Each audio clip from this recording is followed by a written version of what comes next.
Is she Indian when she gets DNA results from Mexico, as in Mexican heritage? We'll talk about Elizabeth Warren straight ahead. Many bosses are thinking twice about allowing employees to come to work in costume this Halloween. Do you agree with a child's mental health history becoming part of their school records? Big controversy there. We'll have that on the program as well.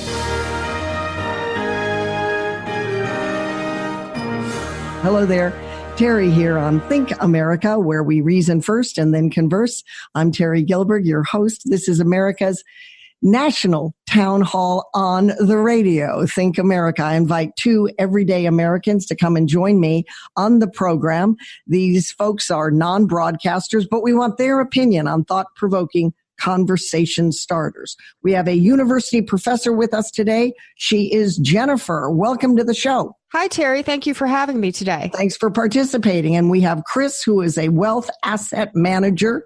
Hello, Chris. Nice to have you on the program. It's great to be here, Terry. Thank you. All right, let's get going with both of you. Let's start with Kanye West. How about this for a topic? Kanye West is open about being bipolar, for which he takes prescribed medication. And as most people know, he recently performed on Saturday Night Live and gave President Trump a lot of praise. Although his speech was rather wandering, he had a mega hat. The producers on Saturday Night Live did not like him wearing that, but he's a mega star. They invited him. He's going to wear his hat, right? He has a friend from CNN, anchor Allison Camerata, who expressed worry for Kanye West. She said, quote, "I just am wondering if it's time to start worrying about Kanye, because he does go on and on and on and on, and sometimes nonsensical rants."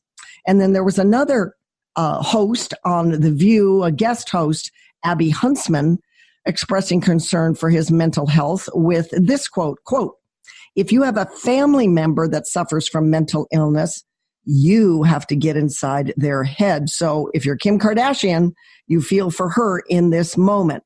Now, both of these women happen to be white, in case you don't know. Kanye West, as most people know, is black. And so the question, Chris, to you first is, do you think these are reasons enough, sincere reasons, to be concerned for Kanye? Do you think it's rhetoric, or do you think it might be reverse racism? Because these three components, these three ideas have been brought up. I think Kanye is perfectly aware of what he's doing. I think Kanye has made himself a multi-millionaire several dozen times over, because he understands not only culture, but he understands marketing. He understands business. He's surrounded himself with people that have allowed him to capitalize on his talent. And for somebody in the media to try to leverage the conversation around mental health and mental issues is completely inappropriate to me. I think if Kanye truly had or was suffering from bipolar disorder, any other disorder for that matter, to the extent that it was incapacitating him, or he was doing things that were crazy, we could be concerned. But nothing of Kanye's behavior, being supportive of a candidate, whichever side it's on, expressing his personal beliefs, whichever side of the aisle he feels like he's on, it does not constitute time to shut Kanye down and start worrying about his well-being. I think that's ridiculous. So you think it's just kind of rhetoric, or trying to have sincerity, but it's really feigned sincerity, Chris? Yeah, I don't think, regardless of how sincere she is about his well-being, I think because it doesn't fit the narrative that she's trying to fill, she'll say anything about anybody, regardless of whether they're her friend or not. There's a lot of pressure coming from the higher ups at her network to push an agenda. And unfortunately, Kanye doesn't fit that agenda.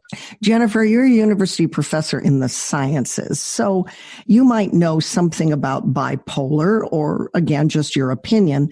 How does bipolar mean or have anything to do with just wandering speech? I always was under the impression that bipolar, you have these mania kinds of episodes where you're very, very, very high and you think that you can maybe do the impossible, and then you sink really low. But I didn't know a characteristic of bipolar might be wandering speech. I'm sort of surprised that a CNN anchor would be on about this and a host on The View. It's a pop psychology type of analysis to me that fits into the rhetoric, as Chris pointed out. And you're correct, Terry. Bipolar is characterized as a disease if it's uncontrolled with medication, of very, very high highs where they feel like they can do anything, up for 24, 48 hours, accomplishing a lot of tasks. And then it's followed by a very low where the person may not be able to get out of bed for days. So when it's controlled by medication, sometimes medication can have an effect on a person where their thoughts trail off.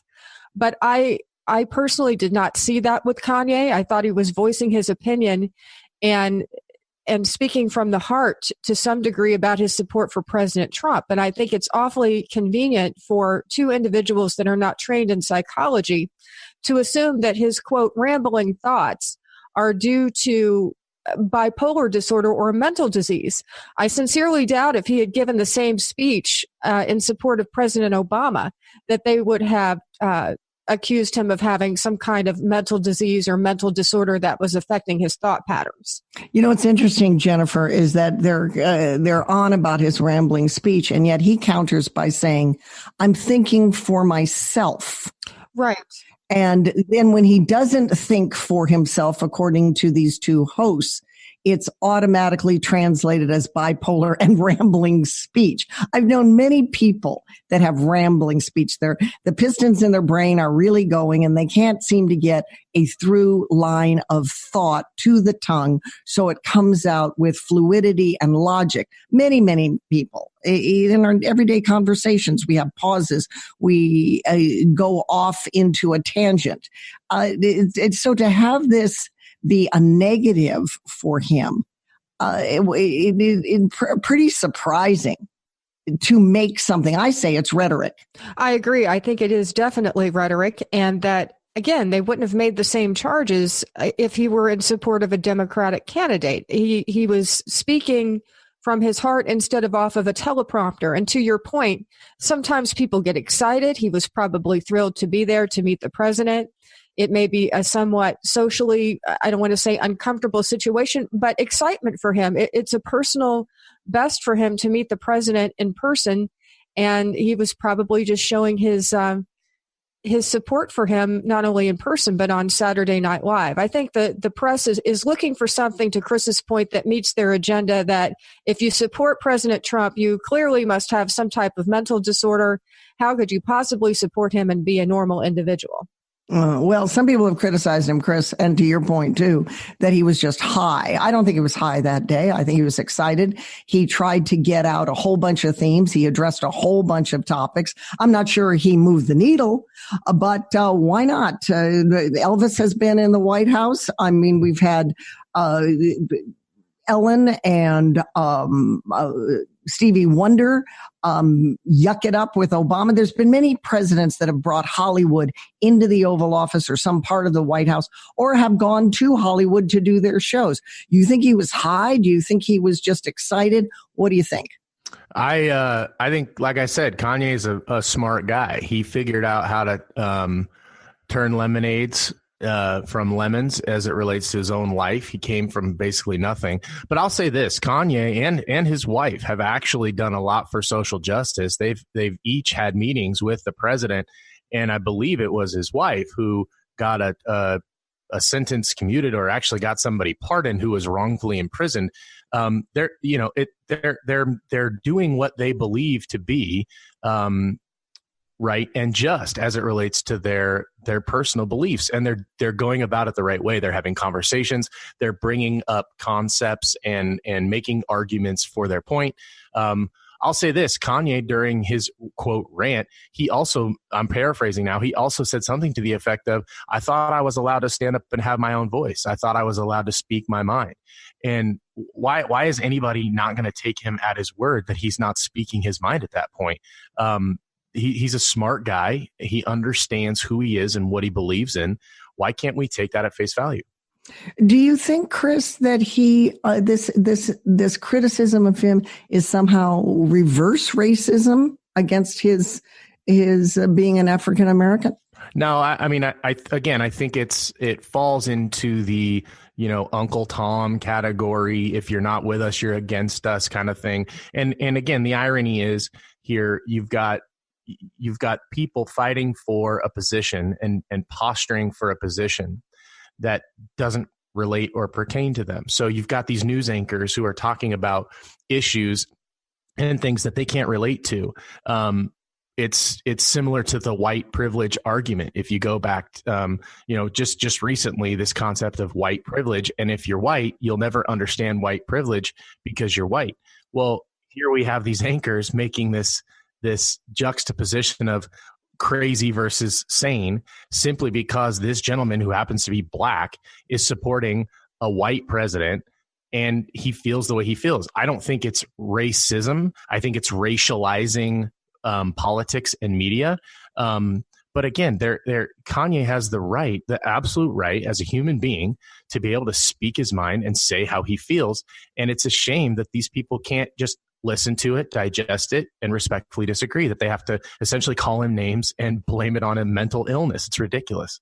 I think to your point about racializing and anchors, these aren't the only anchors or commentators or hosts that have done this.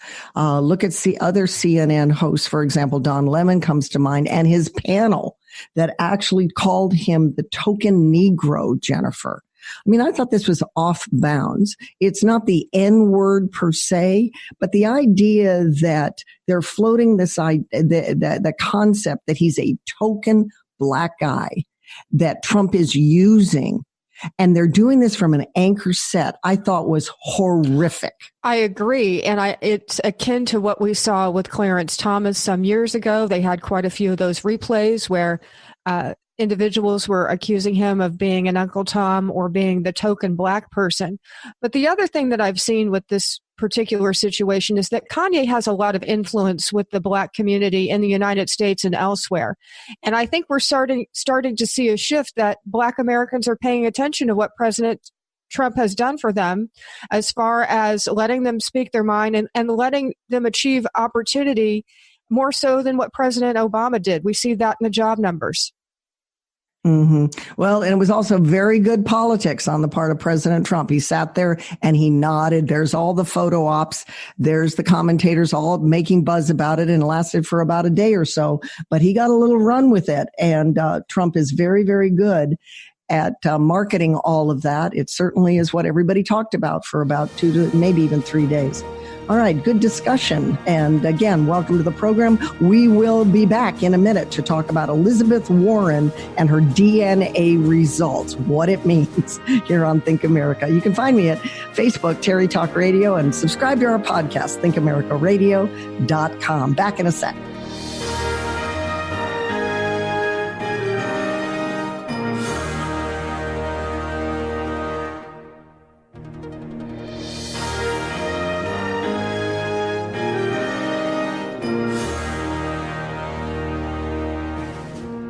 Welcome back to Think America. She's in the political race and she's Indian. 2 questions I want to ask Terry's talkers here on Think America. Elizabeth Warren releasing her DNA results, and apparently she has, quote, Native American Indian from her great-great-great-grandmother, whose records show that she was white only because it was the safer choice to describe herself as white rather than record herself as Native American, since Indians at the time were being attacked. Here's the question, Jennifer, for you. I'll start with you.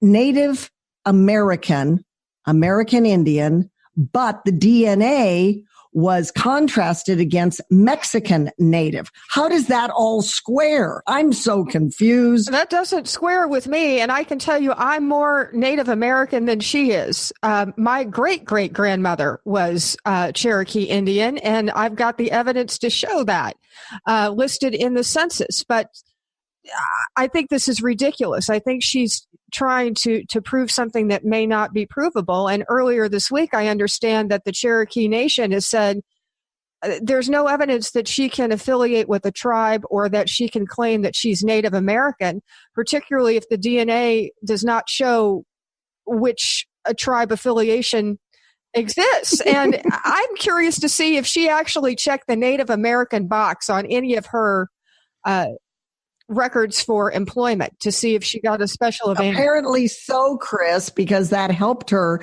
be part of the diversified faculty at Harvard. That's why she got into this in the first place.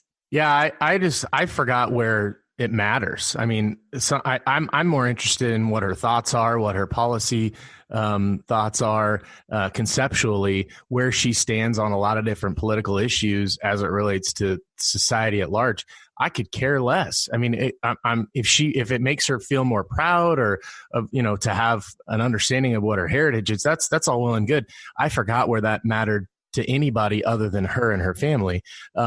So I don't get where this is even newsworthy, to be honest with you, because it has nothing to do. What's she going to move the needle on the vote because she has some Native American in her heritage? The last time I checked, if you're here, you're American. Be American, represent Americans, and go fight the good fight. On the floor. To your point, aren't we all mutts? Absolutely. I could not tell you where my great grandmother was from, because I don't go to the ancestry.coms of the world and all this kind of stuff and try to figure it out. But B, it really genuinely has nothing to do with me. I was brought up in this country. I'm a proud American. I always will be. And where I came from has nothing to do with my ability to be a prideful American and do what I need to do to be a great contributing member of society. But in the world of politics, Jennifer, it does matter. And politics and news are in bed together. So she knows this. She purposely put this out there right before the midterms. Chances are after the midterms, she will announce she thinks this is helpful. It creates an attack against President Trump to pony up his $1 million because he challenged her to a DNA test. The problem is, I think it's going to boomerang on her because right now, if there's 10 generations back, she's 1,024% Native American, and more to the point, it's Mexican Native. So I don't get it, but politics are omnipresent in America. In this age of identity politics, I think it makes a difference in two ways. First of all, it would illustrate if she gamed the system. In other words, if she's barely Native American, but she checked the box for employment, that tells us that she gamed the system. The other thing it tells us is that maybe she wants to become the first Native American female president of the United States. I mean, that's really where we're going. It's all about identity politics and her history of gaming the system. Did she, in fact, check those boxes to get employment? And I would suggest that she did. Well, I think she did. I think your suggestion will prove to be true. It will show that she did this to game the system. However, this is sort of a badge of honor right now for her. It's look at me, look at me, look at me. I'm right. I'm truthful. And President Trump is not, Jennifer. I mean, the political over umbrella that's over all of this is very strange to me. It is very odd. And I think, to your point, she was trying to prove President Trump wrong, but she hasn't really proven anything, has she? I mean, it just shows that she has Mexican Indian blood in her. And this is why the Cherokee Nation earlier this week has been so vocal about it. Finally, Chris, to your point, you say, well, it doesn't even matter. In politics, everything matters, and certainly now before the midterms. Maybe. I mean, again, I'm trying to figure out which base she's trying to rally that she doesn't already identify with. I'm trying to figure out how this makes her political agenda more clear or more fruitful for her as she may fight the good fight and try to go be the first, as Jennifer said, female and Native American president of the United States. But again, I mean, there's a huge disconnect. I think there's a partisan disconnect between who you are and what you believe. And it shouldn't have anything to do with heritage. I mean, this is an American fight, the good fight.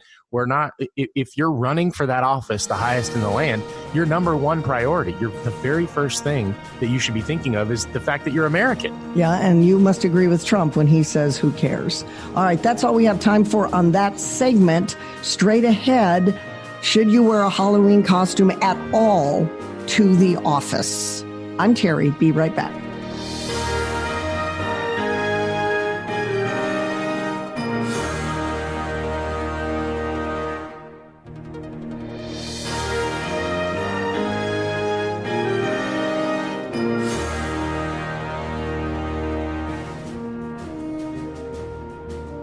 Welcome back to Think America with Terry Gilbert. You can always find us at thinkamericaradio.com. Subscribe to our podcast and let's hear from you.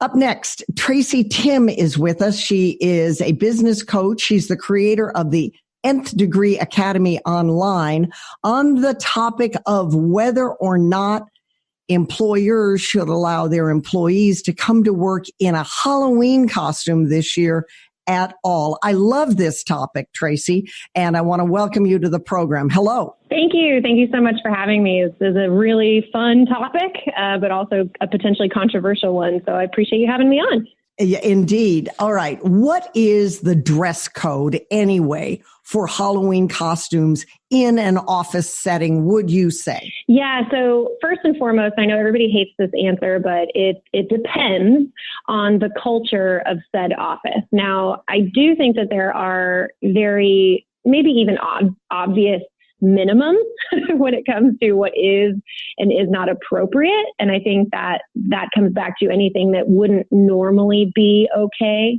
in that particular office setting, meaning, just fundamentally inappropriate in some capacity, not meaning too casual or what have you. But when it comes to deciding what actually is and isn't okay from the perspective of how is this going to land with people? Is this really funny? Am I stepping over the line? Is it offensive? Those types of things have to do with each particular culture and each particular company. So if I'm in an office in, let's say, Hollywood or New York that deals with the entertainment industry, is it appropriate for me to dress like Linda Carter as Wonder Woman? Yeah, I think that, like I said, the fundamental sort of lowest bar, I would say, is if you wouldn't normally wear it to work, meaning if you're showing things that you wouldn't normally show, or if skirts are higher than they would normally be, or what have you, if there's a real, reason for you to not be wearing that because it just is fundamentally inappropriate, that's one thing.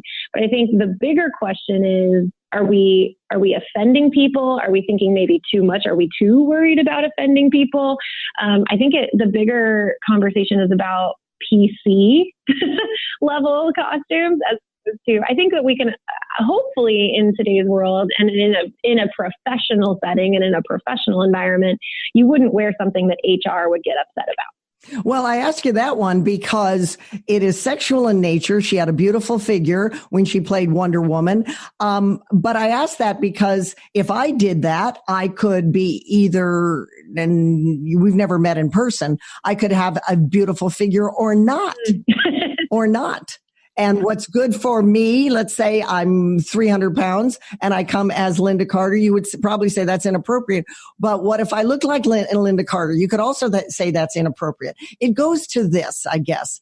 Is it smart to ever have Halloween in the workplace with costumes? Yeah, I think that there's a case to be made for maybe the more risk averse among us, and certainly people in HR who are always looking to lower their downside, if you will, that maybe this provides more opportunity for abuse and for potential issues than it provides positive company culture or engagement. You can certainly make the case for that. But that being said, if you're the kind of company that is relaxed and does like to have fun and wants your people to bring their personalities to work and actually encourages being yourself in the workplace and expressing yourself and that actually being a part of your job and what makes you even better at your job because you're such a great fit for it naturally, then I think there's a chance for a lot of fun here if you do it in the right ways, right? If you do it it sounds to me that the better course is to march yourself down to HR and ask the HR person with a picture in hand. We all have cell phones, so you can take a quick picture, whether or not this is appropriate. And the reason why I'm saying that is that to me sounds like a logical thing to do, to have cover before the day on Wednesday, the 31st. I think Halloween falls on a Wednesday, so it's definitely a work day. And it dovetails into this idea, Tracy. Halloween and politics always have had, are in bed together when we have these, every 2 years when we have congressional races. So there's funny Trump masks out there. There's ugly Melania masks out there. There's Hillary masks always. There's going to be Pocahontas masks with Elizabeth Warren. And this is a tradition. So I would think if you wanted to go the political route, which is we're very polarized and it might not be a good idea in some environments, but other environments, it's part of tradition. So you put on the goofy Pocahontas mask and somebody might say you're for Elizabeth Warren, or if it's an ugly Pocahontas mask, you would be against it. But that's hard for HR to say, no, you can't do it because we have this tradition every 2 years. Mm-hmm. Mm-hmm.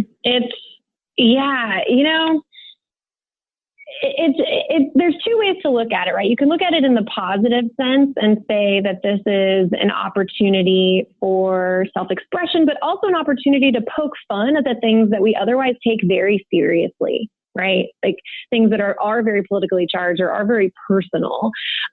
Or you can look at it from the negative point of view and say, well, actually, this is just an opportunity for lawsuits, write-ups, and sexual harassment issues, right? That we're only, by taking the seriousness away of something, we're not giving it its due, and we're not treating it as it needs to be treated, which is a serious issue, whatever that might be, right? So I think the trick is to look out for ways that what you're doing might be offensive to people that you would never expect. And an example of this, when I was in college, actually, this actually happened. Somebody it was the year that Michael Vick was released from prison, and somebody dressed up as Michael Vick with like a dog on a leash, just like a stuffed animal dog. But it was a white person who painted their face black. And he wasn't painting his face black to pretend to be any black person. He was painting his face black to be Michael Vick. But that didn't matter. There was an explosion on campus. There was actually even a demonstration where a large group of African-American students sat in our largest cafeteria and painted their faces white. And, there will always be people that want to protest and people who will get offended at the slightest thing and what have you. But I think the professional and responsible thing to do in this case is ask yourself, like, could this be offensive to somebody, even though maybe I don't intend it that way? And even if maybe that person is being overly sensitive. But you raise a good point on that, but it's hard to jump inside somebody else's head. I just wonder, to your point about adding a little levity, humor is a funny thing. Sometimes it works and sometimes it doesn't. We're down to about 2 minutes, Tracy. So let me go in this direction and give us your thoughts on this. Do you think the whole Me Too movement, with this uber awareness about sexual behavior in the office, has just put the kibosh on fun, particularly Halloween fun? Wow, that's a great question. I think it's certainly heightened awareness of people, just in the workplace in general and in professional settings, what is and isn't appropriate, and rightfully so, right? This is a good conversation to be having, and it's important for women to be having and to comment on it as well. But I do think you're right. I think that it can get to a point where we are so serious that we forget about the levity and we forget to have fun. I think the biggest concern here is that this, Halloween marks the beginning of sort of the holiday season for companies, right? If you have something like a Thanksgiving party and then you have a Christmas party or you have a New Year's party, this is really the first opportunity to have something like that and to have that levity in the workplace. But given what's going on this year, I mean, if you're a woman and you dress in something, scantily clad for Halloween at your office, like, what are you asking for? Well, it sounds to me like going to HR is a prudent thing to do ahead of time. Tracy Timm, Timm, is a business coach and the creator of Nth Degree Academy online. You can find her there, tracytimm.com as well. Take care.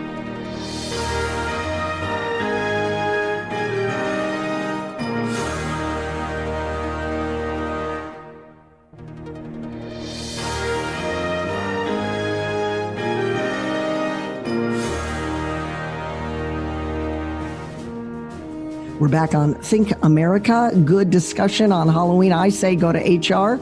Tracy Timm interview. What'd you think, Jennifer? I thought it was very helpful for people that work in the private sector. Here at the university, we've been given guidance that they should be very cautious, meaning the students and faculty, in deciding what they dress as for Halloween because of the political correctness. Chris, in wealth management, how do you see it? Terry, I loved how you juxtaposed appropriateness. You said you could have a very nice figured woman wearing a Wonder Woman costume, and then you could have a woman who may not quite squeeze into that same costume, and in both cases it could be appropriate. And I love that the response was use common sense. Okay, let's move on, guys. Americans are generally open and positive about seeking help from counselors and therapists, and in fact 42% of adults have seen a counselor sometime in their life, while 36% are, in fact, open to it. And that, by the way, is Barna Group Research. You can look them up online, Barna Group Research. With that, Chris, it's not really a stretch, I think, for parents to be open to taking their kids to mental health professionals if they see them struggling with certain issues. And then you add to that horrific shootings in America that brought parents together to acknowledge the need for mental health care for young people. But with that then has come this. At some schools, the child's mental health history becomes part of the school records. I worry about this because the fact that a kid could see a therapist either outside the school setting or within the school setting now is a record that this kid has a mental health issue. That's problematic to me. You?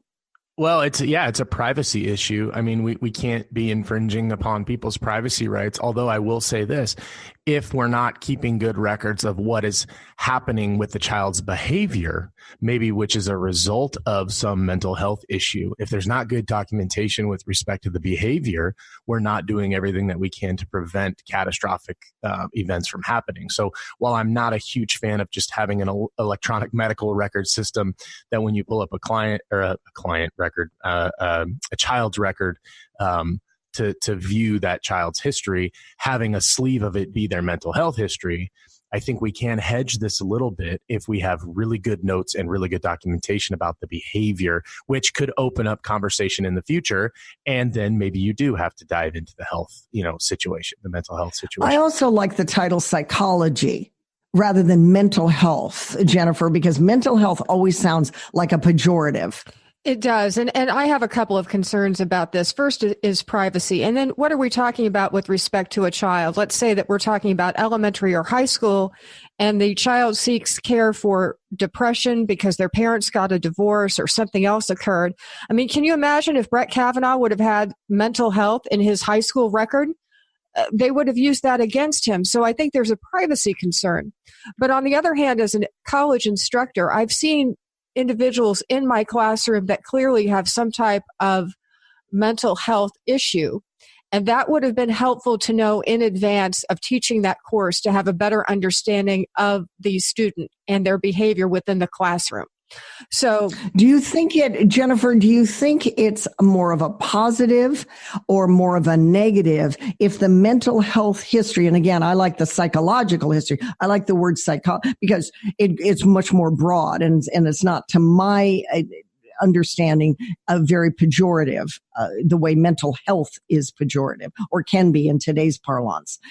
Do you think it is a help or a hurt, or can be, when you put it in the history, that they have been to an outside psychologist or outside psychiatrist as opposed to a therapist within the school confines? I think it's more of a negative all the way around, because there are varying degrees of psychology and mental health issues.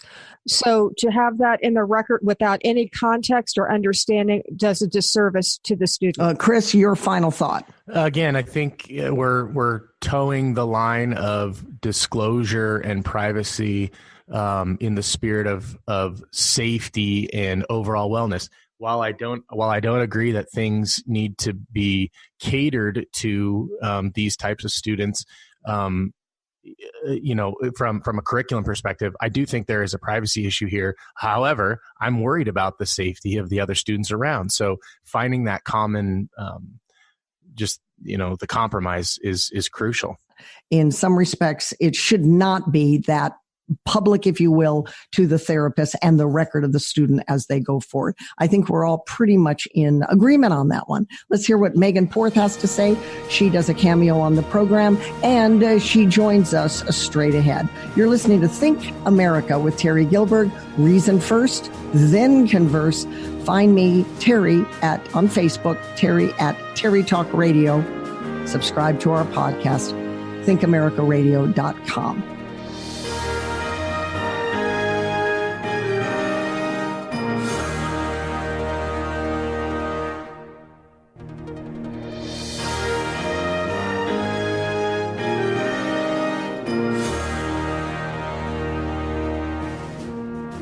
We're back on the program. Megan Porth joins us as she does every show at this time. We've been talking about how Americans are very open and positive about seeking help from counselors. But in some schools now, when kids get counseling, either off campus or a lot of counseling with therapists, Megan, at a school setting, that goes in the kid's record. And I'm reminded that Florida legislators really took this controversial issue to heart after the shooting at Marjorie Stoneman Douglas High School in Parkland. And now those districts have a registration form that has to be filled out with regard to a child's mental health history. I'm pretty opposed to this. I don't like the word mental health. I like a psychological history because it's more broad-based. And I just think these terms, mental health history, is pretty pejorative, not to mention the privacy issues. Oh, it's so disturbing to me, Terry. I actually can't believe it's happening, right? Maybe I'll never be surprised by these kinds of things. This is so abhorrent to ask a parent to disclose private health information about their child to a school. And there's I haven't seen yet in all of the research that I've done, I haven't seen what they plan on doing with this information, Terry. And that is what is so concerning here. It is simply saying that by having this information, the school will then be able to better serve the students who possibly need some kind of mental health intervention. But there is zero plan, Terry. They are just collecting data, which again, I'm sure this will be vetted out in federal court, because we're implicating not just HIPAA, but FERPA for many of these schools. And we're going to have a huge issue with the school holding and collecting health information on every single student. It's different when a parent comes in with something like a 504 plan or something that they need as far as accommodations are concerned for their students. But even with that, with a 504 plan, that is a civil rights issue. There is a privacy issue there as far as disclosing that to other people, unless in the case of an emergency. So asking parents to do this is really disturbing to me for a number of reasons. One, why? What are you going to do with this information? Two, again, Terry, we're butting up against the idea that these schools or the state or status believe that they are in a better position to serve your child than you are. Exactly. You know what part of the argument is too, and this is for our listeners and for you, Megan, in case you don't know, part of the argument that they argue for is like, look, we already have health history on learning disabilities, for example, like dyslexia or shade shades of dyslexia, or autism, for example, or other health issues if a child is considered mentally slow, because it all goes to learning. So they've piled on this idea of we need to know more about the mental health of the child as under the umbrella of it's necessary for learning. And I really don't like that. No, it's too broad. If that were the case, then it would have something related to learning. But instead, they're asking every single parent, has your child been referred for any kind of mental health services? That can be simply, grandma and grandpa died and you probably should go to talk to a counselor. That's no one's business what's happening with that child. And as much as I'm an advocate for the mental health community, the truth is we still live in a country where there's stigma that surrounds mental health. And there are a lot of people who are purposefully evading logging any kind of information regarding their mental health, including paying for everything with cash versus through insurance, so that they can avoid this exact thing. And these records are going to stay with these kids forever, Terry. I agree. I think we're all in agreement, Terry Stalkers and Megan. We're down to our segment of Change Your Life Technology. We like to end the show on a positive note about technology that changes lives, millions of people's lives for the better. What's on tap? Well, it's really funny because I always think about different space movies that I watch or sci-fi movies that I watch where there's a bunch of space debris floating around the planet. And you think of this as something that's going to happen in the future, but actually it's happening now, Terry. We have too much debris up there and it's really hard to remove it because bringing it back down to Earth can be dangerous. To overcome this issue, we've used several methods, but the one that's been the most effective is using an ion beam, which actually uses a plasma beam to eject from the satellite. It's ejected from a satellite, and it uses a force to slow the debris down. It falls into the Earth's lower altitude, and then it burns up naturally in our atmosphere. So I never thought we were going to have to worry about removing space debris in 2018, but here we are. Megan Porth always does a segment on the program, and her segment is sponsored by YourContractShop.com. You can find me at Terry Talk Radio on Facebook. Subscribe to our podcast at thinkamericaradio.com. Megan, always good to have you on the program. Thank you to Jennifer. Thank you to Chris for being part of the show. We appreciate all of you. Think America, reason first, and then converse. I'll see you next time.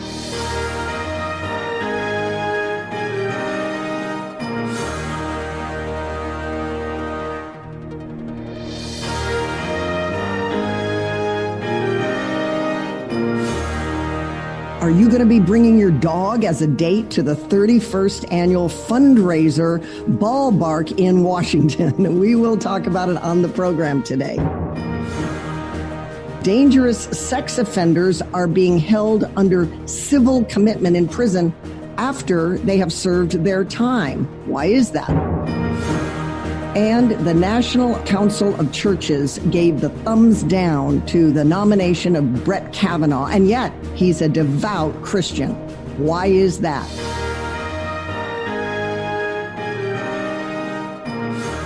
Hello there, Terry here on Think America, where we reason first and then converse. I'm Terry Gilbert, your host. Another edition ready to go of Think America. I present thought-provoking conversation starters to you and to two real Americans that come round their microphone to join in on the conversation. We do this every week to have America's radio town hall ready for you. This week we have Chris, who is a wealth manager. He joins us. Hello, Chris. Nice to have you. Hi, Terry. It's a pleasure to be here. Very good. Nice to have you, Jennifer. She is a university professor. Hello, Jennifer. Hi, Terry. Thanks for the invitation. All right, let's get right to it, both of you. The National Council of Churches represents about 100,000 congregations and about 45 million churchgoers across an array of Christian, notice that adjective, denominations in the United States. But they wanted Brett Kavanaugh's name withdrawn for the Supreme Court. And this is sort of perplexing to many Christians who wanted him on the Supreme Court. As we all know, he is now on the court and doing his job.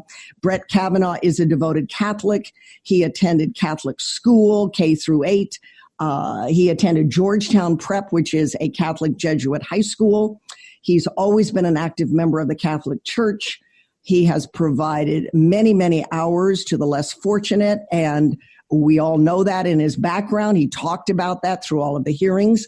He says he tries to live by the creed of the Jesuit high school that was taught to him, men for others. And that is a creed in all of the boys' Catholic Jesuit high schools that I've ever known. And that is men for others. It is a very good creed of service above self and that altruistic lifestyle.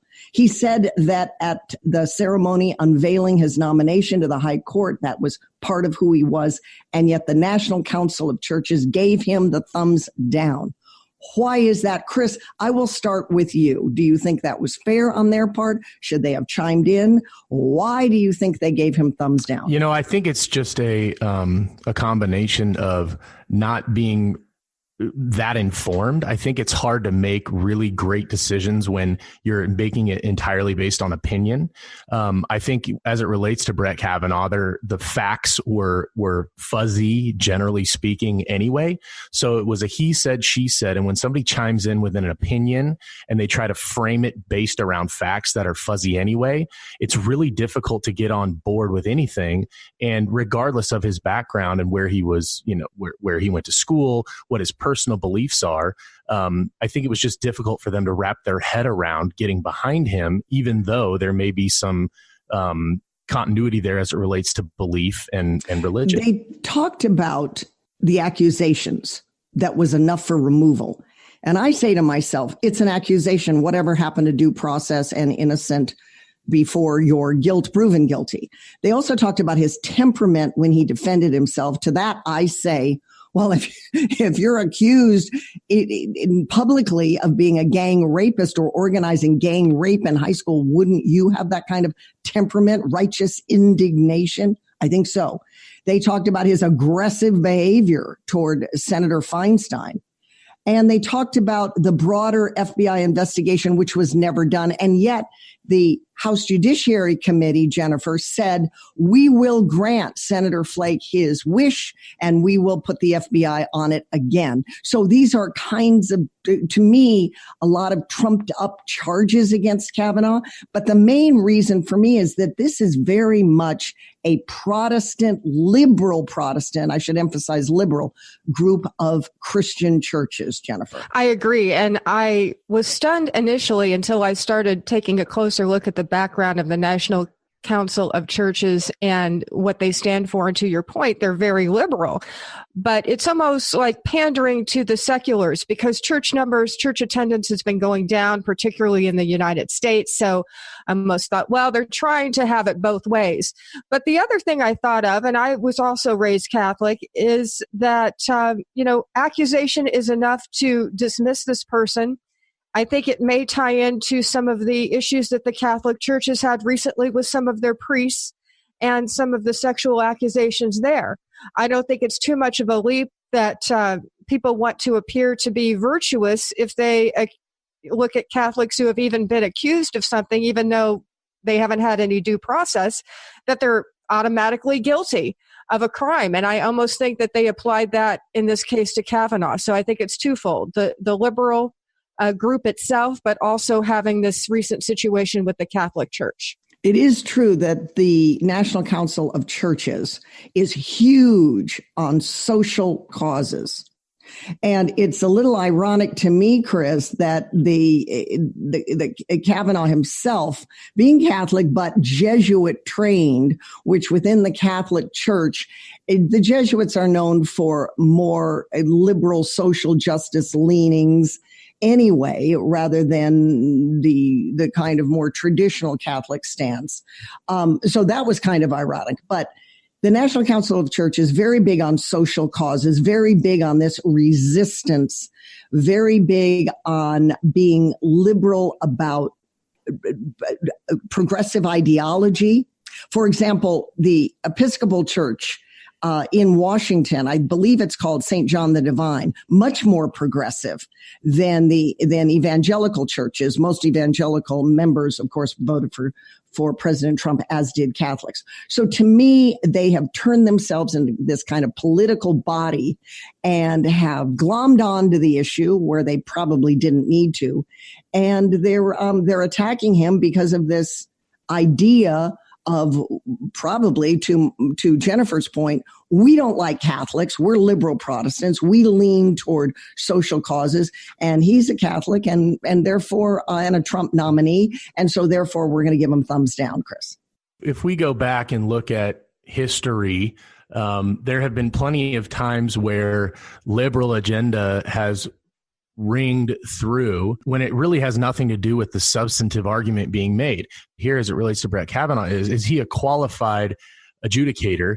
And when he looks at the law, can he apply it equally across multiple different topics, ideas, concepts? Is he a fair judge? So when you mix in this concept of ideology, not to mention church in and of itself, religion in and of itself has had plenty of turmoil throughout its history and throughout human history.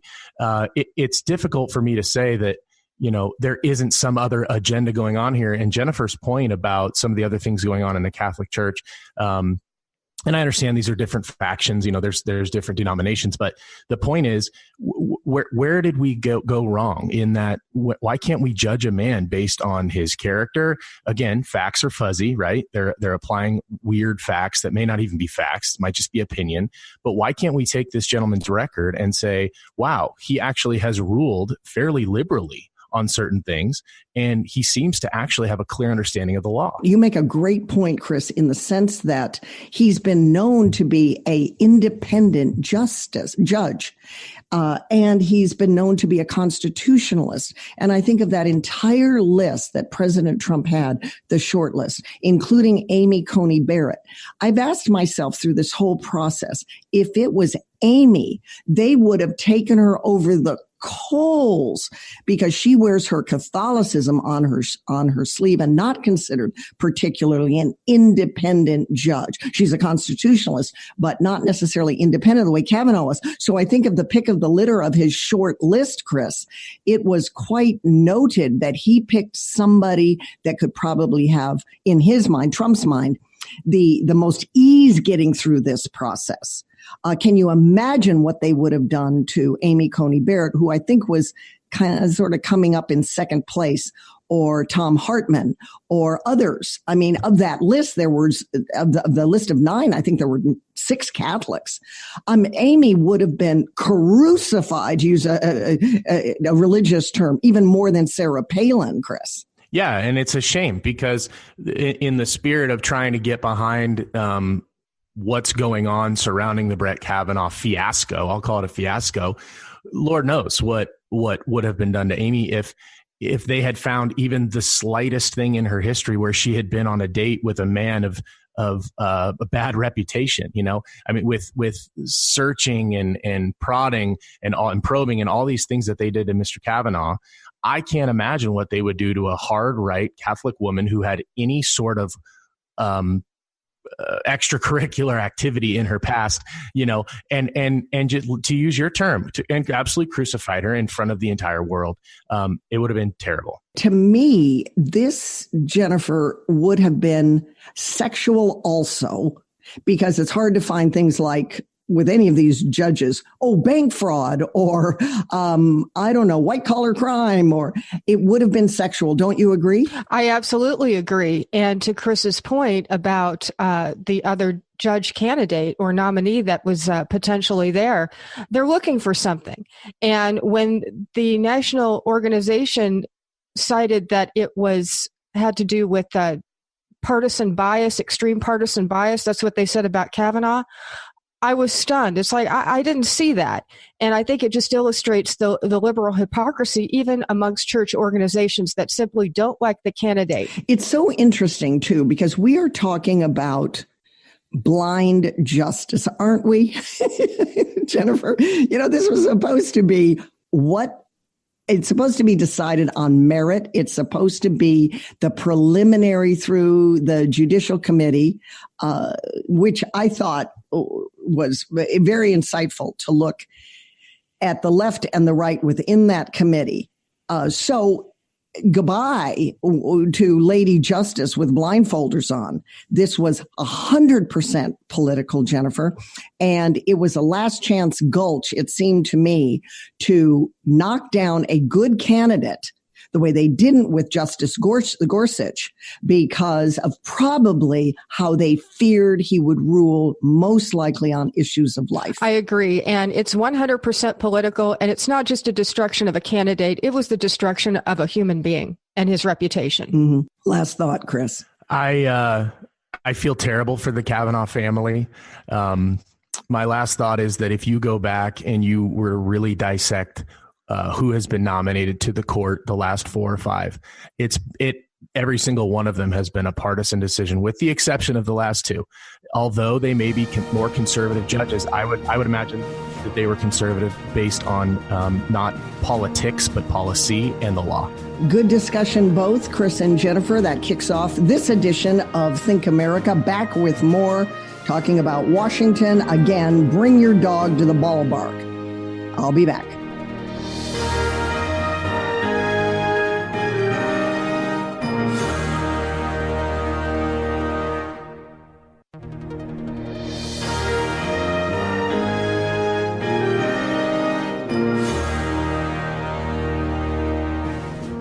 We're back on Think America. You can find me, your host, Terry Gilbert, on Facebook, Terry Talk Radio, and subscribe to our podcast at thinkamericaradio.com.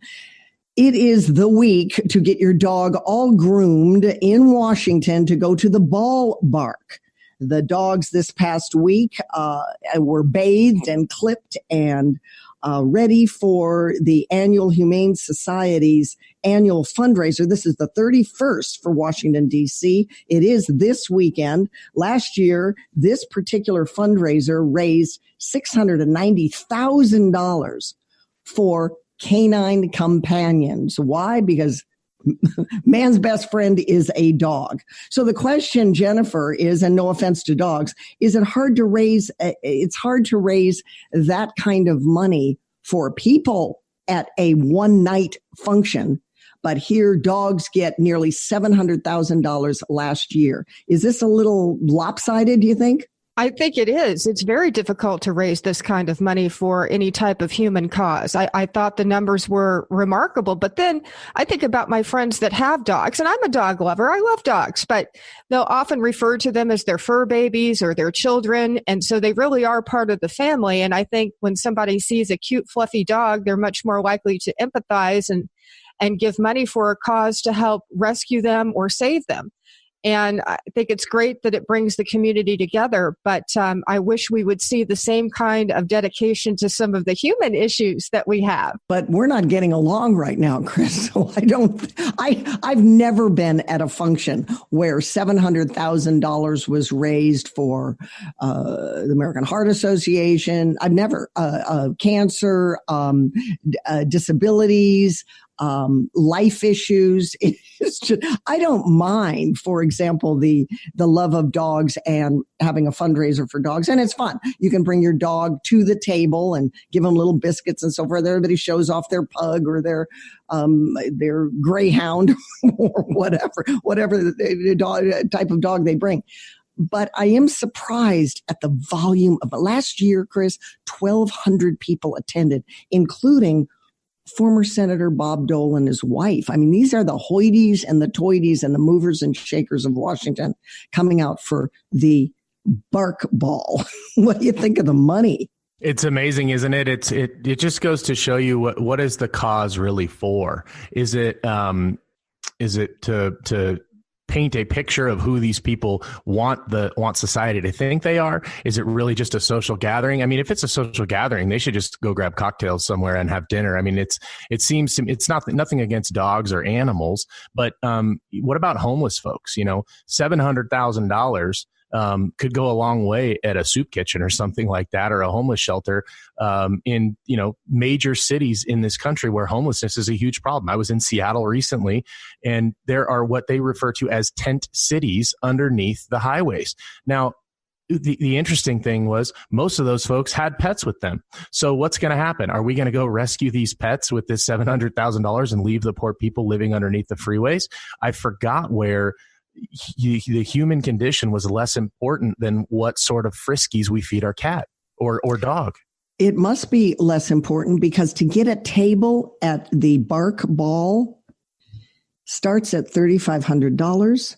And then you buy a ticket on top of that, starts at $300. You show off your dog. You dress up in black tie. Oftentimes the dogs are in bow ties, or sometimes they're dressed up as if they're in a dog tuxedo. It is pretty over the top. Now, maybe for Washington standards, Washington, D.C. standards, it's not. But I think it must be right up there, Jennifer.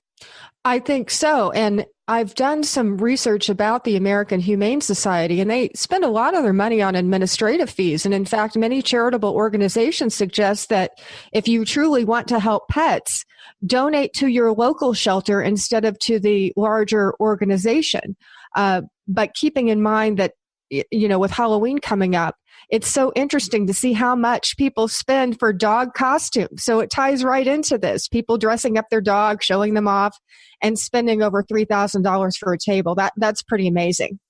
This isn't going away at all anytime soon either. By the way, at this dinner where you're spending for a table $3,500 minimum, it's a vegan dinner. You don't even get a nice steak, Chris. Wrap up this segment for us, Chris. All I know is I watch a fair amount of news on the television, and for $3,600 or about where, we're talking about this price point, you can essentially donate to certain children's hospitals for 15 years on a monthly basis and spend the same amount of money. So at $20 a month, times 15 years, you're running at about the same rate as a seat for a vegan dinner, and it's terrible. We're in a good economy right now. Chris, you know this probably better than the others here on the air right now because you're in wealth management, wealth asset management. So this is the 31st annual fundraiser in Washington. Chances are this weekend, right now, they are raising more than the $700 that they raised last year. So this isn't going away. Vegan dinners, dress your dog up in a black tie, show off your own black tie. Everybody shows off their dog and shows off how gorgeous they are and how deep their wallets are. Kind of odd, I think, for most Americans. But in Washington, at the Washington Hilton, I'm sure they're going for it. All right. A good discussion. Thanks on that. Let's move on. We'll talk with John Miano. He is a fellow at the Center for Immigration Studies on changes to the count of immigrants coming into countries from other countries. I'm Terry Gilbert. Be right back.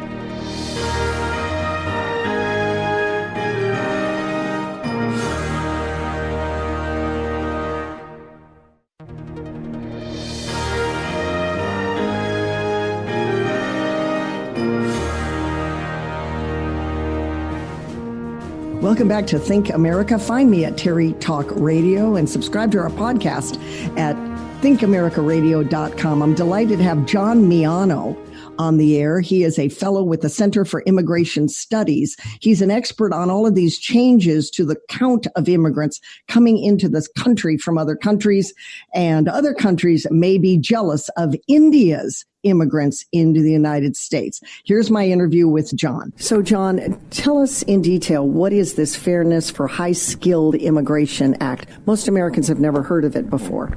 Well, the Fairness for High-Skilled Immigrants Act is a measure that's been pushed forward by foreign guest workers. The problem that these guest workers face comes from two aspects of the immigration system. First, in 1965, we adopted a system of diversity in immigration, so that each country is limited to a maximum of 7% of the green cards or permanent residency permits in the United States. But at the same time, in 1990, Congress allowed H-1B guest workers to apply for green cards. And so what was happening was we were telling 85,000 people a year from India to apply for 10,000 green cards a year, which then created a backlog. And then in 2000, Congress allowed aliens to stay in H-1B status indefinitely when they were in the green card queue.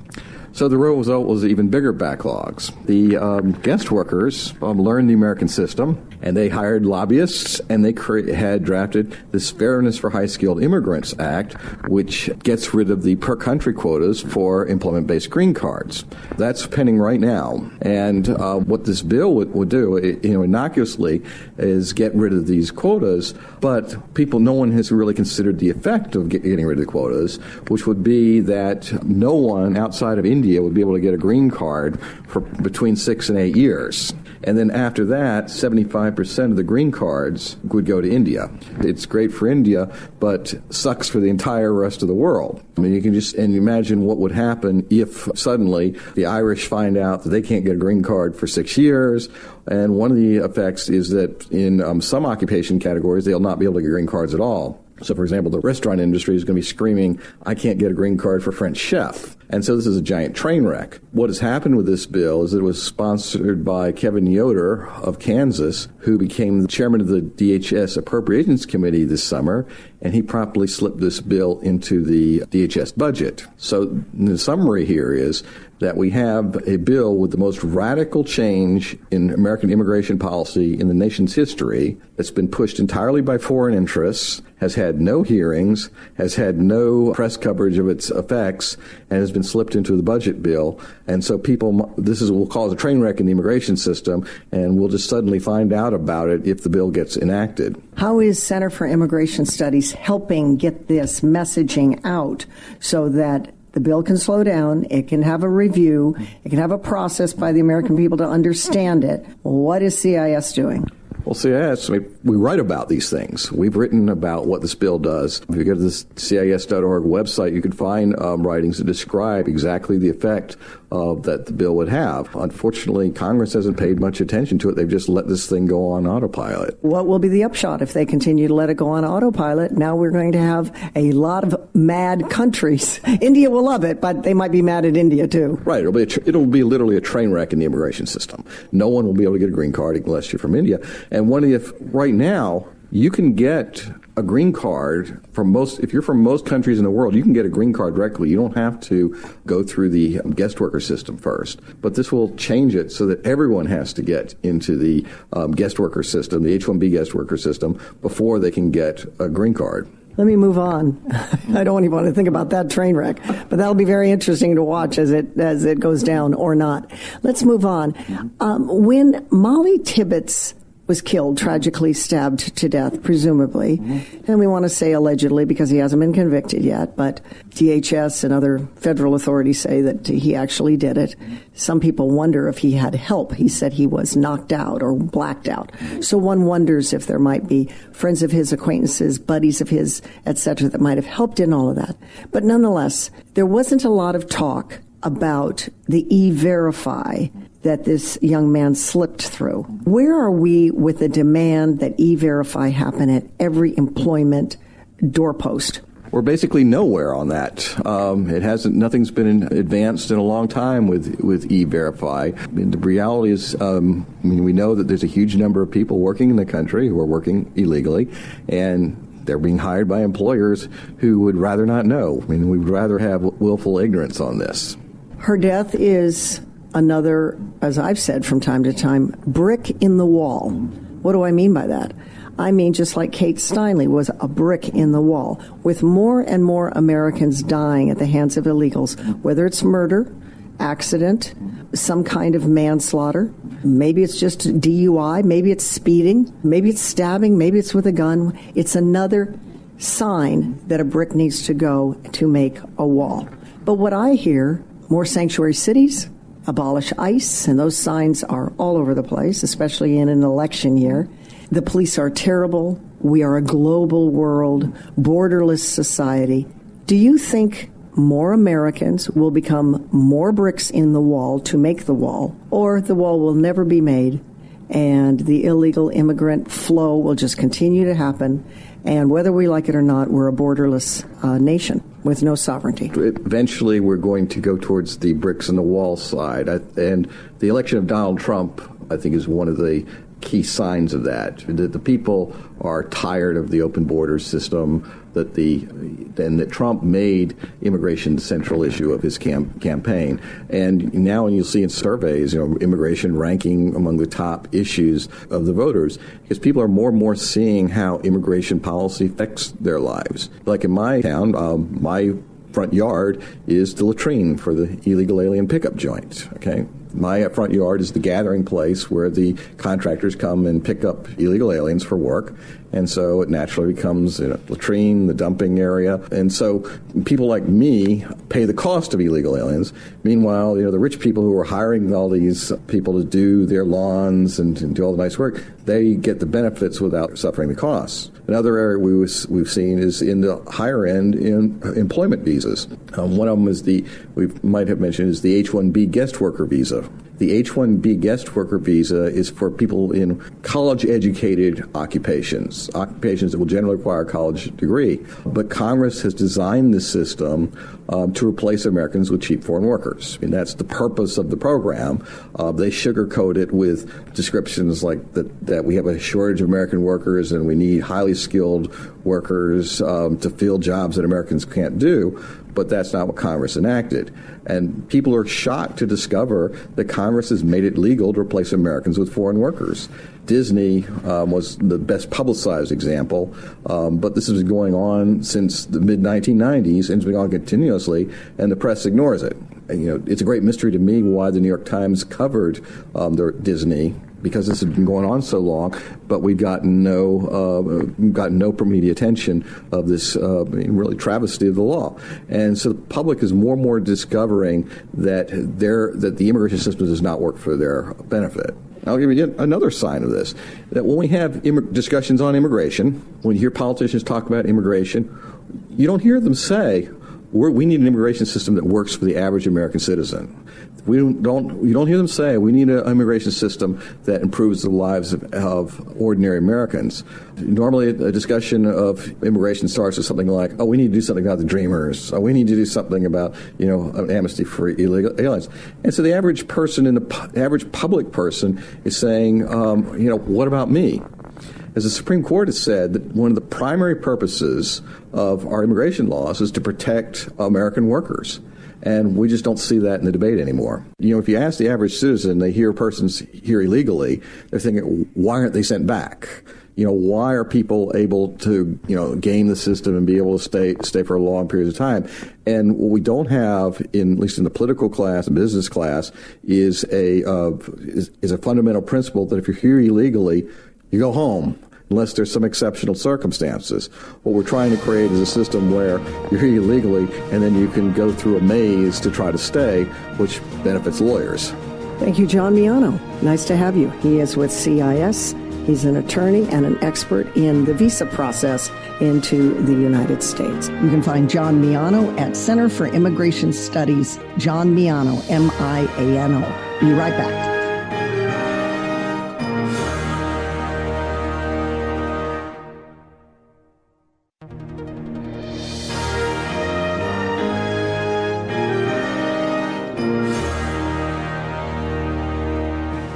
We're back on Think America. Here's a topic for Terry's Town Hall guests, Terry's Talkers. And again, today we have Jennifer and Chris. These dangerous sex offenders in many states, after they have served their time, are still being held under something called civil commitment. In other words, the sex offender could be in some kind of confinement for a very long time after he or she has served their time. Once you're labeled a sex offender, that label stays for life. If you get out of jail, you might also face this process called civil commitment or containment, I like to think, because you're contained somewhere. Now, Chris, you talked about being in Seattle recently. In the state of Washington, this is kind of like a parole, I think, or a probation, only you're not out on probation. You're not out on parole. Since the 1990s, many states have passed this law for civil commitment that directs attorneys general to appoint professionals to evaluate the sex offender who has served his or her time as to whether or not that sex offender has a abnormality mentally or some kind of an illness that would make them reoffend. So they stay in some kind of confinement, and sometimes prison-like facilities are used for this, so as they can be continue on under the eye of professionals to see if they're ready to get back into society. Now, they do get therapy to help control sexual impulses. But the question, I'll start with you, Chris, is it just a ruse to not put these offenders back into society? They have, after all, served their time. Many have learned by serving their time, and they want to get out, and they will always have sex offender labeling for a lifetime. I think, I don't know if it's a ruse per se, because it's actually an incredibly expensive service to provide to make sure that, you know, these folks don't get released sooner than later per their time served. I think it's fear. I think this is a very difficult issue to tackle.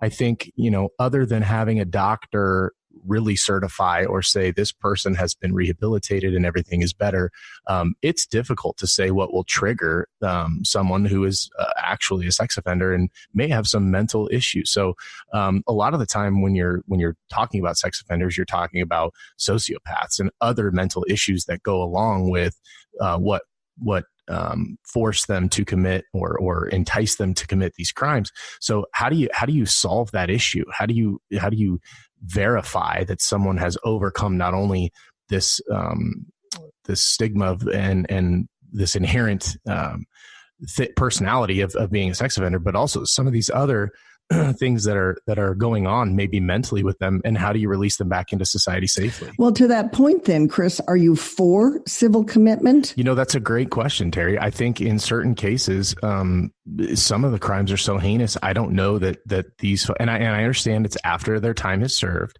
I don't know if there's Australia used to be a colony for convicts. I don't know if that's a reasonable way to satisfy some of this and kind of meet in the middle. Someone has finished their term, but we can't let them back into society. So I think in certain cases I am for civil commitment. I don't think it's safe to just put certain offenders back out on the streets. Jennifer, are you for or against it? Because look, we don't have this for bank robbers. We don't have this for murderers. We don't have this for white collar crime. I mean, this impulse to steal, for example, or to commit murder. And yet there is this sexual impulse that we have to control. So are you for it or against it? I'm against it. I think it's unconstitutional. I mean, it violates due process. So if somebody has served their time and they're due to be released, they need to be released, and perhaps they're released on probation with regular checks. But if they're going to apply this to violent sex offenders, why not, terrorists, rapists, killers, people with a violent history? So I understand the heinousness of the crime. However, with due process, if you've served your time, you have to be released unless there's just cause to keep them incarcerated, not just the thought police that they might commit another crime. If that were the case, everybody would stay incarcerated who's committed a violent crime. See, I'm more with you. I think once you've done your time, you're out. And while you're doing your time is the time to get therapy. This idea, because we're all so buzzed as a nation, we are so buzzed about sexual offenses anyway. I mean, look at what happened on the Kavanaugh. We talked about that earlier. Look at what's happened with the Me Too movement. It seems very trumped up. And yet, the psychologists I talk to, they always say you can never really treat, for example, a pedophile. All right, let's leave it there. We'll see what Megan has to say.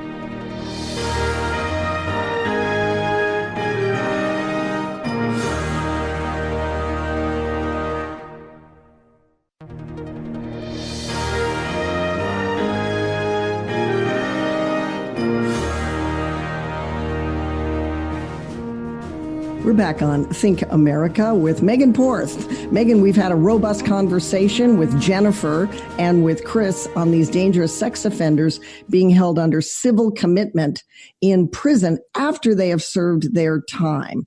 I think that shouldn't be. And yet, there are those psychologists that say if the crime is that of pedophilia, you can never be rehabilitated. So these men and some women, in fact, are in prison-like facilities with barbed wire, cells, guards, watchtowers, trying to get therapy. How do you come down on this issue?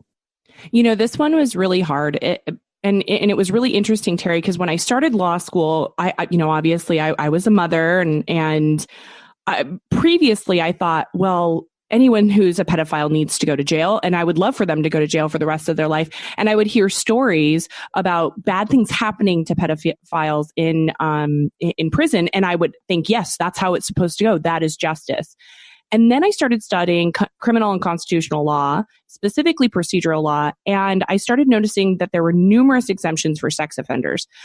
We have a constitution, which is our umbrella law that governs the entire country, and they are there for a reason, because obviously our founding fathers saw a lot of infringement on human rights, natural rights, when they left their oppressive country, their monarchy. What I didn't understand is over and over and over again that there were exemptions for these constitutional protections when it came to pedophilia.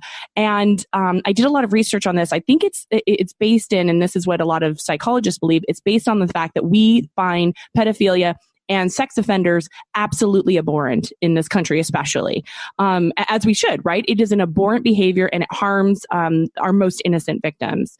The issue that we have is, at what point does that disgust turn into something that is just it's trying to satiate some kind of revenge appetite that the American culture has, rather than actually addressing the issue. And there is the problem here, Terry. Whether you believe that these people deserve it or not, the problem that we have is this program, the system is broken.